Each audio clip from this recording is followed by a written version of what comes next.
So my second OBE, or astral projection, was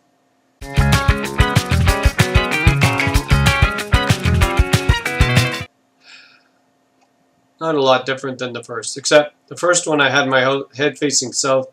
This time I didn't. And every time I've done this, I'm alone in the house, so there were no distractions. I'm laying on the bed and just focusing on this black ball. I was trying to focus on the ball, imagining a ball just in front of me, and then I would focus on my body, like going up and down my body, just focusing on trying to relax, and then I would look at my third eye, and every time I would look at my third eye, I would send like a wave down my body, and I would keep doing that a few times, and then I was starting to dream. So I moved my eyes from looking at my third eye to more like looking at my belly button, and just kind of like I'm totally relaxed. And then I started to see random images, almost like you're starting to dream. I started seeing random images, and then it started in my feet, and it's like this huge vibration. And I was laying on top of the covers, so it wasn't really, I wasn't under the covers. And I think that's been the problem for the entire winter season, is that I've been under the covers. And what that does, I think, is it's another distraction. So I was laying on top of the covers, and I believe I was just in my underwear, just laying there. I might have been wearing these clothes or some clothes or whatever. So my legs started just vibrating, but I somehow was able to stay under, like you're on that breach. So when you're falling asleep, they call it falling asleep because you fall. It's like you're relaxing and everything is quiet, and then there comes a part where you just fall. It feels like you just drop.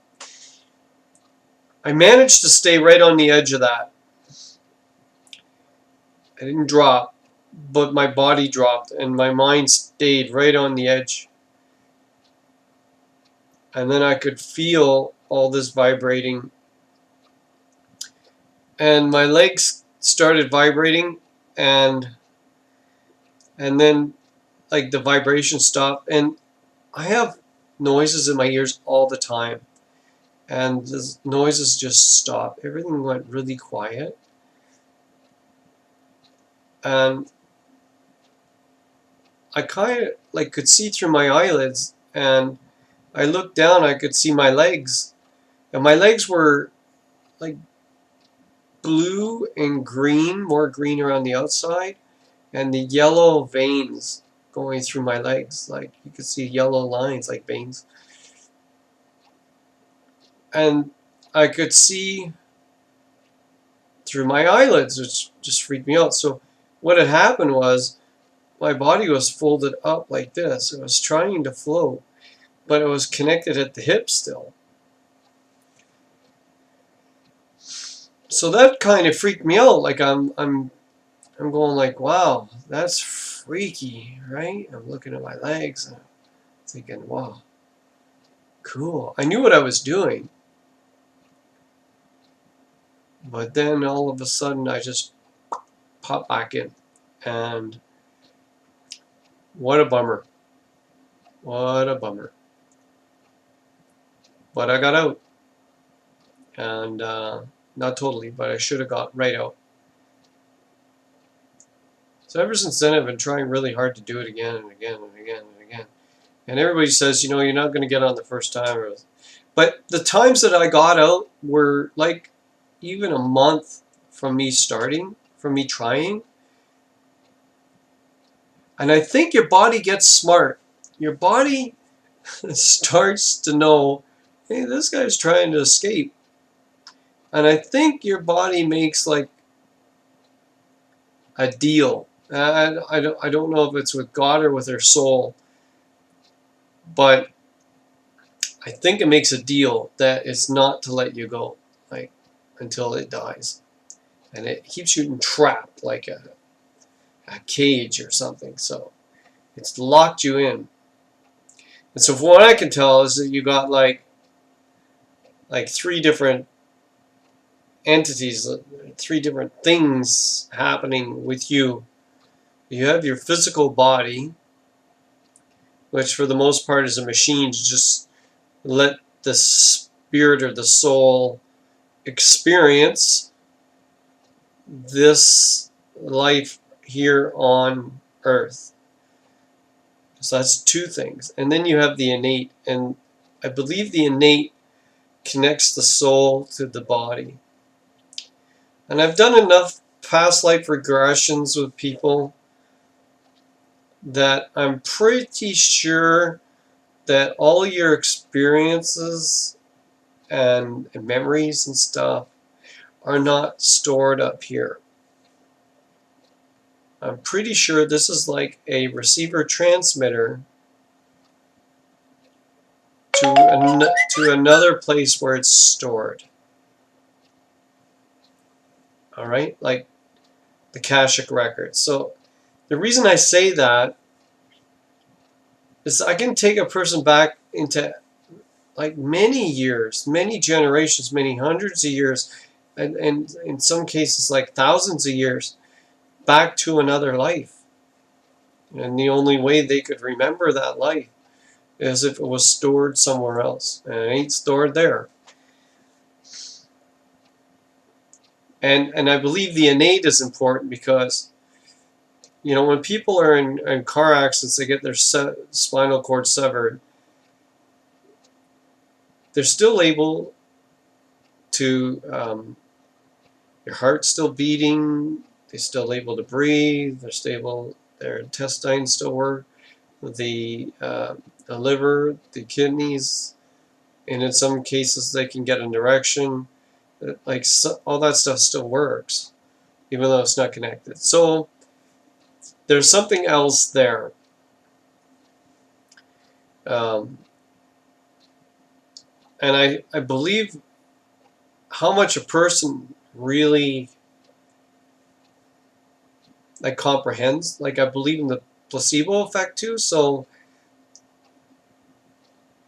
you can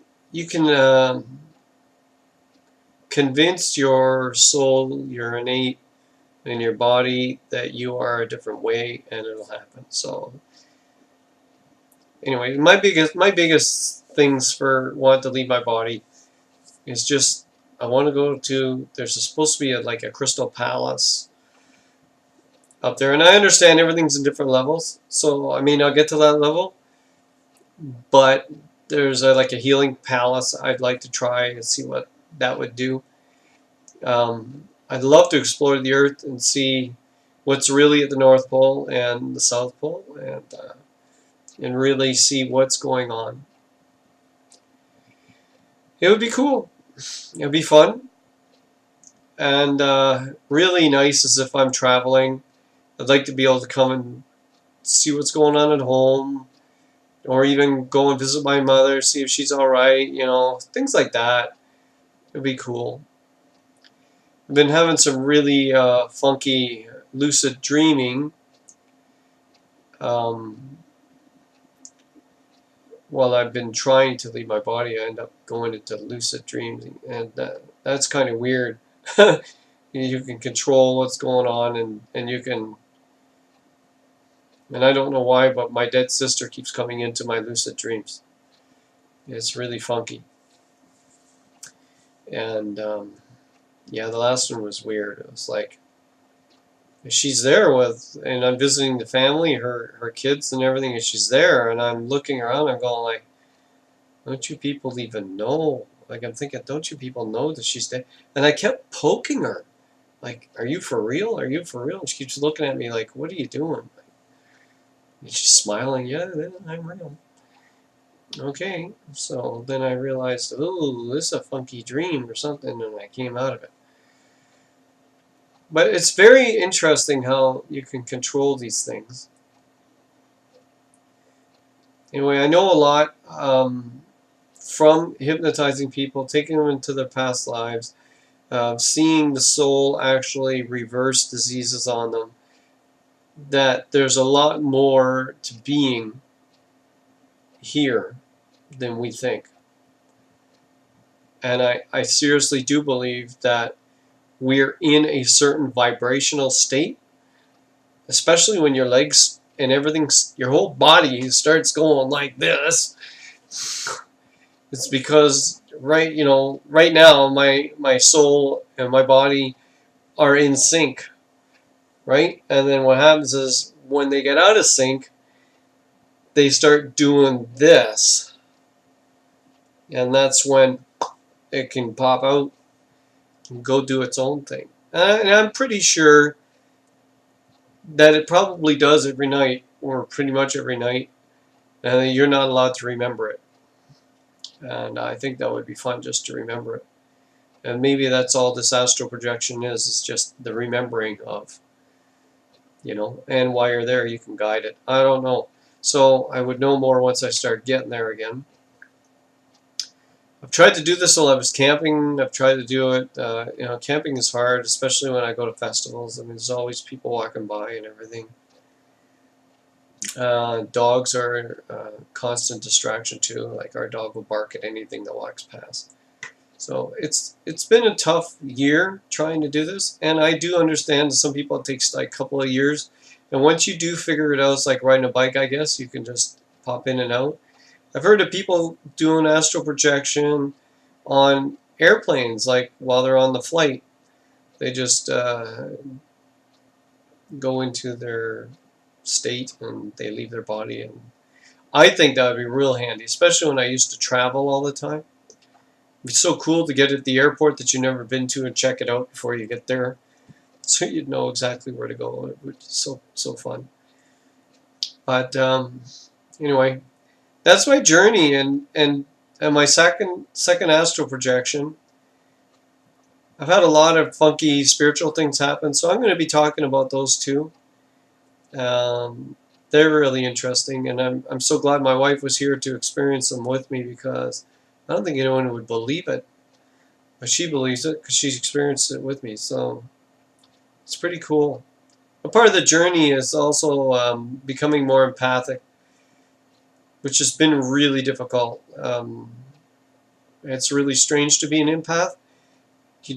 You experience other people's feelings, and it's tough because, well, then you know if somebody's lying, and that's even harder too. So you experience their pain, which makes you feel the pain, and you can see them sometimes saying they're in pain, and you can feel that they're not, and that's, well, it's revealing, but still it's really weird. It's funky. And everything's been so strange. I'll tell you more about it in more videos. But this one was very cool. Very cool. I wish it had popped out. Would have been great. Bye for now.